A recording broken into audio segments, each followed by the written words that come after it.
Things nowadays are really different.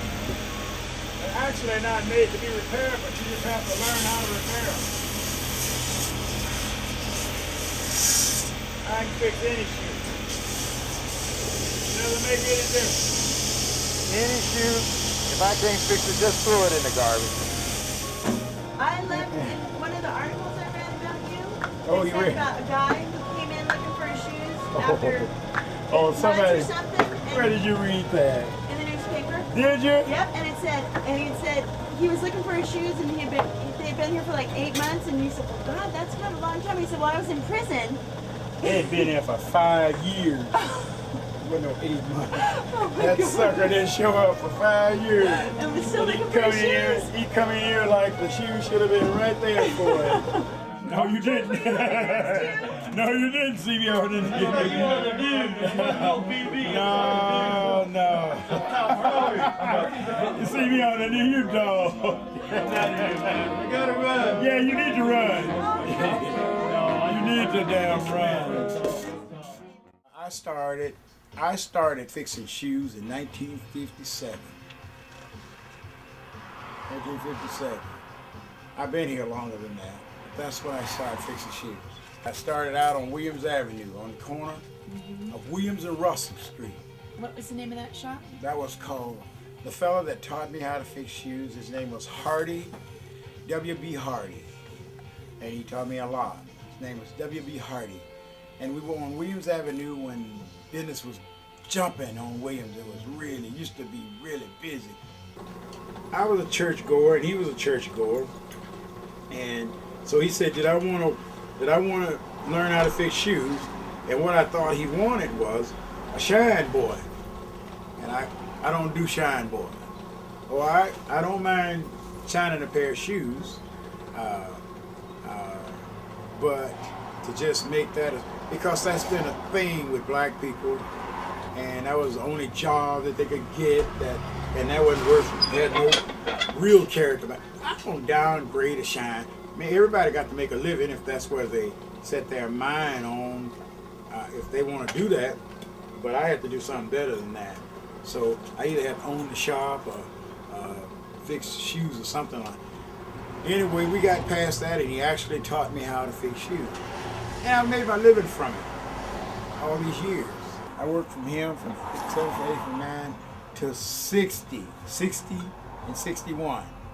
By that time, I felt like I knew everything. And then I decided to open my shop so I could get all the money. And that's when I moved up Williams Avenue. I had a little shop on Williams between Morris and Monroe. And I had my shoe repair, and I had a big shine stand, and shoe repairing was totally out of sight. And the jukebox, and the pop machine, and the candy machine, and the cigarette machine, anything that would make $1. But whenever you live in a place where there's a little poverty, you tend to get robbed or something, you see. And well, the racial thing still come in right there because I couldn't get any insurance. Who's going to insure me in Northeast Portland on Williams Avenue? No one. So I moved. Well, I wouldn't care if they robbed me if I had insurance, you know what I mean? Rob me every day as long as I'm going to get paid back, you know? But when you're going to lose when you come to work and your front door is open and your back door is open, that's a bad day. That's a bad day. You can see from the front out the back, you know you're going to have a bad day because someone's run off with all your stuff. So they broke in my shop so much, I moved to Hawthorne. This is when I made my big move over to Hawthorne.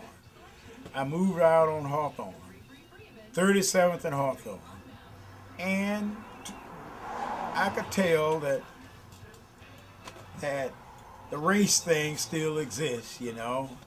So I wanted this spot bad in the Baghdad Theater.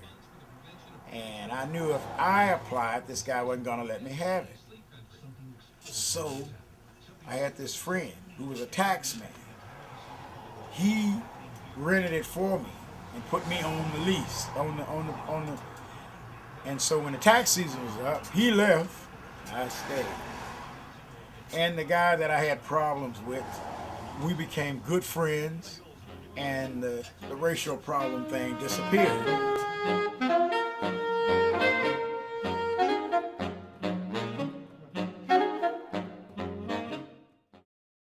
I have a lot of kids, and they're all pretty good. They're all doing well. Most of them are doing very well. I have one in Cincinnati that's going to law school, and well, she's actually she's a paralegal, but she will be a lawyer soon. And I have one in Seattle. She'll be a doctor in a couple of years. And I have one that works for Freightliner. And I have another son that paints. George Jr. is a painter. And I have another son.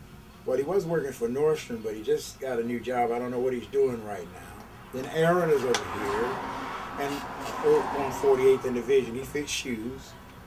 And Joshua, he's a dancer. He's going to Alvin Ailey Dance School in New York. And my girl Angela, she works for KinderCare. That's a big daycare outfit. She's in the corporate office at KinderCare, doing well. And so I feel I could knock on wood and feel proud that I've been a good parent. I got one that's in trouble, but he's not a monster. He's a good guy. And he hasn't been in trouble once since he's been incarcerated. Was arrested. How did that affect you personally? Oh my Lord, you have no idea. It's like somebody died in the family. I don't know I hope you never have that happen to you. My son was an A student, a track star. He won every race he ran, 400 meters. I knew he was going to go to the Olympics. I was just sitting back waiting on the time because he's getting bigger and stronger and faster every year. And at this point, when he was arrested, he had taken over the 400 meter in this whole area here. It was his. He owned that. And matter of fact, when he was arrested, he had his track uniform on. He made straight A's, good looking, girls loved him. He was in 2 choirs, and him and his friends, they just decided to go do something, and then they got hung up in it, and they kept doing it, and I was glad. I was actually glad when he got caught, but I cried every day. Maybe I wouldn't show nobody that, but tears come to my eyes every day. I missed him bad. I needed something of his close to me because he was a kind person, and doing this shocked me. Oh, and I'm not stupid. They did a bad thing, and then it started. The law thing, you know, and if he'd have been by himself, he'd have probably got 25 years. But as it was, and thank God to the Unitarian Church and the people that helped me, that they didn't allow people helped me to work. Well, the media's awful tough. The media is very, very tough. I'm not so smart, you know. But I have to speak my opinion sometime, you know. The media crucified him. And in the end, they all went to jail. One of them, I felt like one of them got a better break than the others. And if I was rich and could have got my boy to break, I would have, because it was like somebody had died. There was a holler. I left a light on my front porch every day since he's been gone, a candle or something, you know. And I got his truck in my yard that I would sell, but I don't really want it to go, you know. He's got 2 more years out of an 8.5-year sentence, which was a long time. They didn't hurt anybody.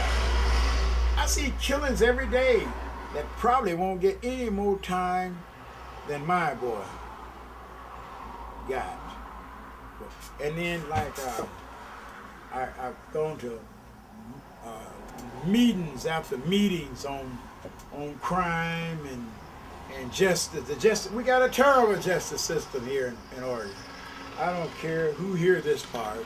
I hope somebody do, because our justice system here, Those guys that's passing out time downtown right now, when they were young, they got a second chance. These young folks now don't get any second chance. That Measure 11 is no joke. It puts them away forever. And you don't feel it to someone in your family, or somebody close to you. If you go out and have a wreck with your car, if you got a drink in you, don't be smoking a joint or something. That car is a weapon. That's a Measure 11. And you're going to be gone for a long time. Every time. That's what they try to get you with every single time. Unless you got a lot of money, you're going away. And you're not a killer, but you had an accident. And they say that car was a weapon, you were drunk. If you had one drink in you, you're drunk. And you know, like, but people have helped me so much. I love people. I do. I can just say that openly. I do. Oh, I got people that I mean, I stand my ground, but there's nobody out there that if I can help or need help, that I won't help, you know, because so many people help me.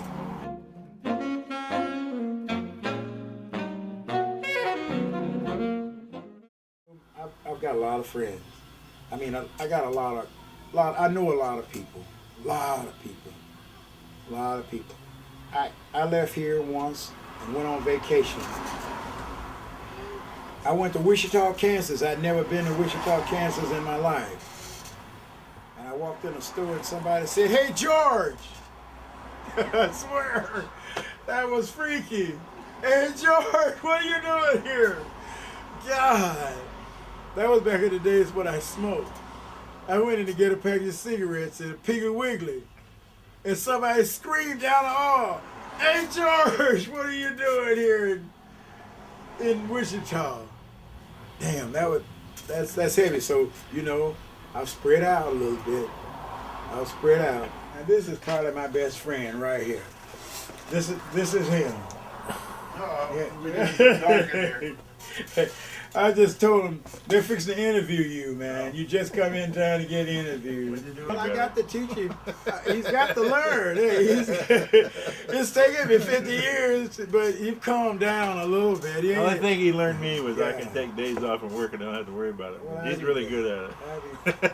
I can't take any days off anymore. Really that's over with. This is my friend Tom Gunnels.